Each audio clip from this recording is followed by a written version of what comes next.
Tina is at the stage, standing by with Marlene the Plant Lady, talking all things peppers. All things peppers, because now is the time to plant. Yes. Them. So peppers like it warm. So if you haven't planted your peppers yet, don't worry, you have plenty of time. Anytime in May. They really hit their stride more in fall. But there's a few things. So first of all, they're perennials. If you put them in a large pot or protect them in the winter, they will come back the following season. Okay. And if they've already established their roots, you'll get fruit faster. Oh. But it's not to say most people grow them as annuals and the cold gets them and that's it. But you can overwinter them. Second of all, even though they love heat, they do better with some shade. I've noticed. Yes. Yeah, so if you can put just a little bit of shade cloth over, just like a 20% shade cloth, they'll do so much better. Okay. The fruits can sunburn and the plants can suffer, so they do get better with some shade. Now, you just plant them in standard garden soil, but you want to make sure it's well draining. Okay. And a few tips is, it's difficult. I always say do this, but do I do it? No. Well, you're Marlene. So you're the expert. To get their roots established, what you can do is, this one's already producing, right? Yeah. Snip off any of the early fruits so the roots establish and then it'll grow. That's the idea behind citrus as well. If you have a young citrus. So all energy goes to the roots rather than to the plants. Exactly. But do I do that?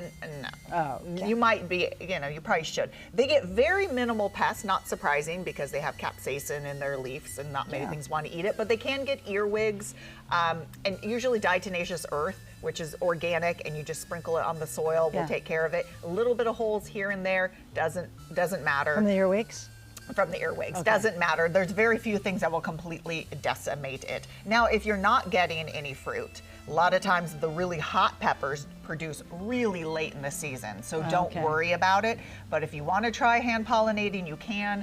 They're quote perfect flowers, meaning there's male and female parts on the same flower, so you could just take the pollen and move it from one to the other. But generally it's a timing thing, and they're just gearing up, and then once they produce, they produce. Okay. So question. Yes. Okay, so let's say you get a red pepper and you put it in. Yeah. Or a different color. And then the longer you leave it there before you actually cut it, the color changes. Yes, it does. So when is it then bad?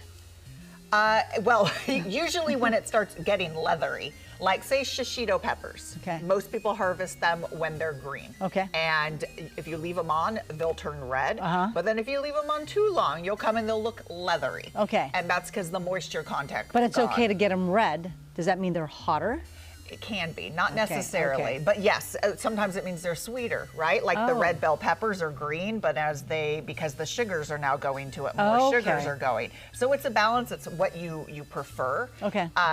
But yeah, you can leave them on longer. And then of course, if you leave them on and let them dry, then you have dry peppers, right? Oh, and then you save the seeds and plant them again? You could save the seeds. You take the seeds off, dry them on a rack, keep them, basically on top of your refrigerator works to save pepper seeds, right? And very nice. Dry. But and then this is your fertilizer choice. So fertilizing, if you compost and add chicken manure, you don't need to fertilize. One thing I do want to add real quick is this fertilizer here is a 5-5-5. What the studies have been coming out more is if you get a bloom fertilizer or one that has like a 5-25, that's more phosphorus.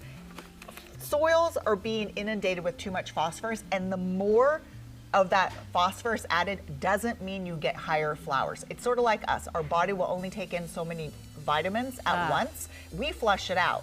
It doesn't get flushed out of the soil necessarily. It can make problems with other uptake of other nutrients. So do a balanced avoid the bloom fertilizers. Got it. 5-5-5 is the best. Thank you, Marlene the Plant Lady. There, if you have any questions, you can always write her, theplantlady@kmaxtv.com, or send a message to our Facebook or Instagram, Marlene the Plant Lady. We'll be right back.